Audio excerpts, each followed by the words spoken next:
குண்டுமணி இருக்குங்க. குண்டுமணி வந்து நம்ம வீட்டில் அப்படியே கொண்டு போய் பூஜை அறையில் வச்சா நல்லது. டிஸ்டி எல்லாம் போக்கும், டிஸ்டி போக்கும். நல்லா இது நம்ம பர்ஸில் வச்சுருந்தோம்னா நமக்கு நல்லது. இது இந்த கருவில் கிடக்குதுங்க. அதனால தான் வந்து அதை தேடி நான் வந்து எடுத்து வச்சுருக்கிறேன். அதை பாருங்கள், இந்த கொத்து கொத்தாக நிறையா காய்க்குது.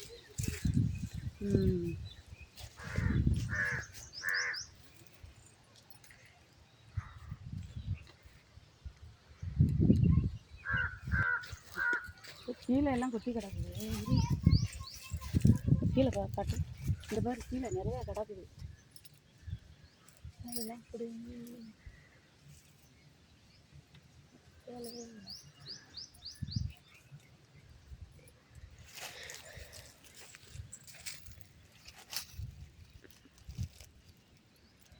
நிறையா காய்ச்சி எல்லாம் கீழே விழுந்து கிடக்கு.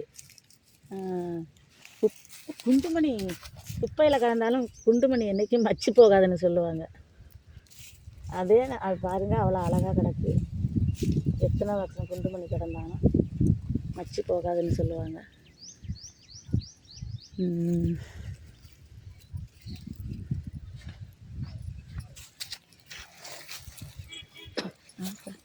எந்த கையில் தூக்கு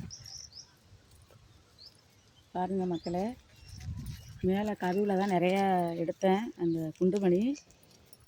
இப்போ பாருங்கள், அதெல்லாம் எடுத்து கையில் வச்சுருக்கேன். பாருங்கள், நல்லா அழகாக இருக்குங்க. நம்ம பூஜை அறையில் வச்சுக்கலாம். பூஜை அறையில் வச்சு என்ன பண்ணுறதுன்னு கேட்காதீங்க. நல்லது, நமக்கு நல்லது அது கூட இருந்தால்.